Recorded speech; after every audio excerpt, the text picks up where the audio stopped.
प्राप्त होता है।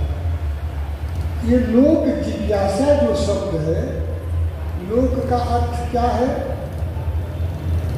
परलोक, भूलोक, स्वलोक। ये लोक का अर्थ क्या है? देखिए, आपने भी पढ़ा है, हमने भी पढ़ा है। लोक जिज्ञासा, लोक जिज्ञासा का भाव है सामूहिक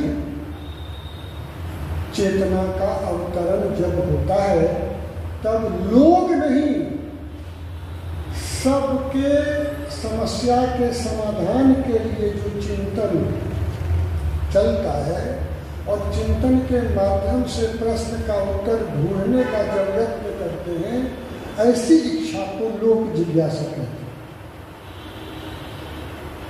तो लोक जिज्ञासा से आरंभ होगा और प्रज्ञा पुराण की पावन कथा वास्तव में सुनकर झूमने वाला नहीं है। प्रज्ञा पुराण की पावन कथा सुनकर गहरी नींद में सोने वाला विषय नहीं है। प्रज्ञा पुराण की पावन कथा दैवी योजना का एक प्रारूप है। बोले गायत्री माता की। दैवी योजना का एक प्रारूप है, इसको आप कार्य योजना भी कह सकते हैं। इस समय इस धरती पर जो परिवर्तन दिखाई पड़ता है, उस परिवर्तन के अंतर्गत कुछ लोग सन्मार्ग पर चल रहे हैं और कुछ लोग कुमार्गामी बनकर अधः पतन की ओर चल रहे हैं। उस मोड़ पर जो भी खड़े हैं, उनके अंदर में ऐसी जिज्ञासा उत्पन्न हो कि आज की भयंकर भारी विभीषिका के बीच में हमको क्या करना चाहिए, इसके लिए पूर्व लोक से या कहिए इंद्र लोक से या कहिए आकाश लोक से या कहिए दिव्य लोक से या कहिए परमात्मा की ओर से जो प्रेरणा प्राप्त हो रहा है धरतीवासी को, उस धरतीवासी को प्रेरणा को प्राप्त करने के लिए क्या करना चाहिए। कहाँ हम लोग आ गए? होता क्या है, गायत्री परिवार का विषय बहुत हल्का नहीं होता। गायत्री परिवार का विषय कितना भी हम सरल भाषा में कहना भी चाहें तो ये विषय सरल है ही नहीं, क्योंकि इसके साथ गायत्री जुड़ा है।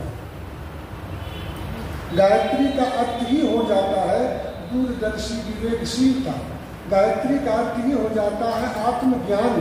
आत्मज्ञान ऐसे थोड़ी प्राप्त होता है। आत्मज्ञान प्राप्त करने के लिए जन्म जन्म मुनि प्रथम करा।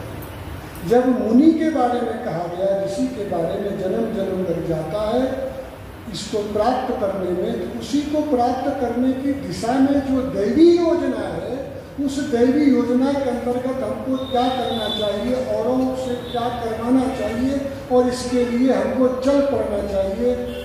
यही प्रज्ञा पुराण का जो प्रथम खंड है उसका सार।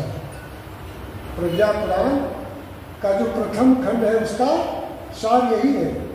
जिज्ञासा, जानने की प्रबल इच्छा और जानने के बाद उस पर चल पड़ने की उत्कट इच्छा और चलकर जागृत आत्माओं को ढूंढते हुए अपने आप को उस कार्य में जोड़ देने की जो प्रबल इच्छा है, जो प्रबल प्रेरणा प्राप्त होता है, वही सार है आपका प्रज्ञा पुराण।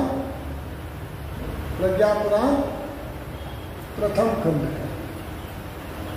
चलिए हम 4 मिनट में चारों खंड की थोड़ी चर्चा करते हैं। ये तो पहला खंड हो गया।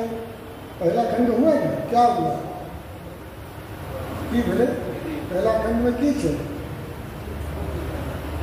पहला खंड में की छे जागृत आत्माओं को ढूंढने का प्रयास करो। और आपको अगर सुनने का अवसर मिला है तो आप सामान्य नहीं, आप देवात्मा हैं।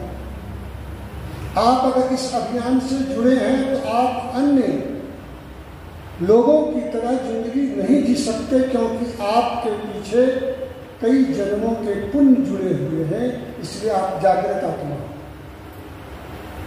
गायत्री परिवार के माध्यम से जो भी कार्यक्रम संपन्न किए जाते हैं, उस सभी कार्यक्रम का एकमात्र उद्देश्य है जागृत आत्माओं की खोज और जागृत आत्माओं को कारवां से जोड़ देने का प्रयास।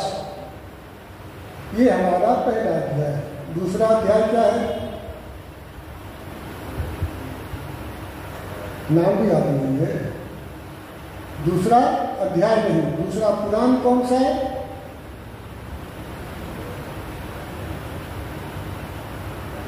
देव मानव खंड। दूसरा देव मानव खंड क्या है?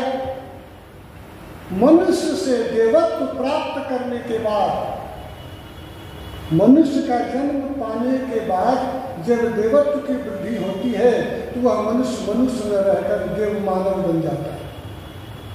ऐसे देव मानवों की कथा सुनकर स्वयं देव मानव जैसा बनने का प्रयत्न करके अपने आप को अमर बना देना और एक उदाहरण समाज के सामने प्रस्तुत कर उसे भी देव मानव बनाने के लिए प्रेरणा देना, ये देव मानव दूसरा जो प्रज्ञा पुराण है उसका यही उद्देश्य है। अगर आप ईमानदारी से अपने बारे में सोचेंगे तो लगेगा कि शायद हम भी देव मानव की श्रेणी में हैं, क्योंकि हमारा जीवन भी औरों की तरह नहीं है। हाँ, हमारे में से कुछ ऐसे लोग हैं जो कुछ ज़्यादा करते हैं, कुछ लोग कम करते हैं, कुछ उससे भी कम करते हैं। जो नहीं कर सकते वो भी चाहते हैं हम कुछ न कुछ करें। तो ऐसी प्रवृत्ति